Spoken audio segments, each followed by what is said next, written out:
Negotiation power है वो छीन ली है। और ये कोई ओवरनाइट काम नहीं हुआ है, बहुत लंबी सोची समझी एक चाल है।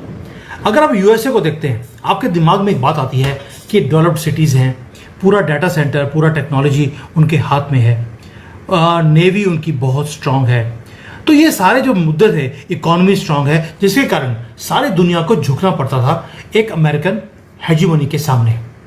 लेकिन मोदी जी ने क्या किया, मैं आपको आज वो चीज़ें बताऊंगा जो आप इंडियन मीडिया में कभी सुन नहीं सकते। बहुत डीप एनालिसिस किया है और रिसर्च किया है हमारी पूरी टीम ने, क्योंकि ये नया एक एरा शुरू कर दिया मोदी जी ने, जहां पर डोनाल्ड ट्रंप जैसे बंदे को, जो यूएसए का प्रेसिडेंट हो, अपने आप को मोस्ट पावरफुल आदमी बोलता है, उसकी नेगोशिएशन पावर आपने छीन ली। अगर आज डोनाल्ड ट्रंप पागल हुआ फिर रहा है, उसका रीजन है उसकी जो स्ट्रेंथ थी हमने वो छीन ली है। ये वही चीज चल रही है कि दुश्मन का दुश्मन दोस्त, वो वाली चीज यहाँ पर भी मुझे नजर आ रही है, जो कि नहीं होनी चाहिए। और अनफॉर्चुनेटली ना तो पाकिस्तान इतना मैच्योर है कि वो इस बात को समझ सके या इस बात को हैंडल कर सके, और ना ही भारत की तरफ से कभी कोई ऐसी कोशिश की गई या ऐसी बात की गई जिससे कि कोई तीसरा आके हमारा फायदा ना उठाए।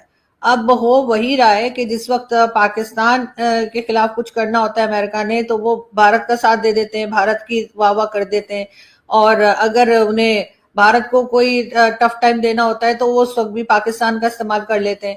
यहाँ पर यही चल रहा है, वरना से पहले तो पाकिस्तान का भी इतना लाडला नहीं रहा। ये वही ट्रंप है ना जिन्होंने कहा था कि पाकिस्तान $33 बिलियन खा के बैठ गया और उसके बाद हमें धोखा दिया अफगानिस्तान में।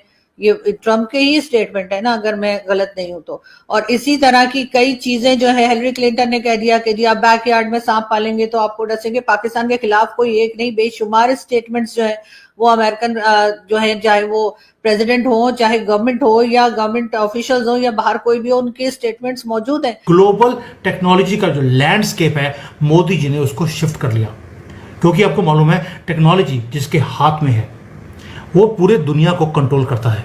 मोदी जी ने चुपके से ये काम किया है। Centre of the systemic transformation जो पूरे दुनिया में हो रही है, हमने यूरोप और अमेरिका के चंगुल से हमने चीजों को छीना है और वो भारत के पास हम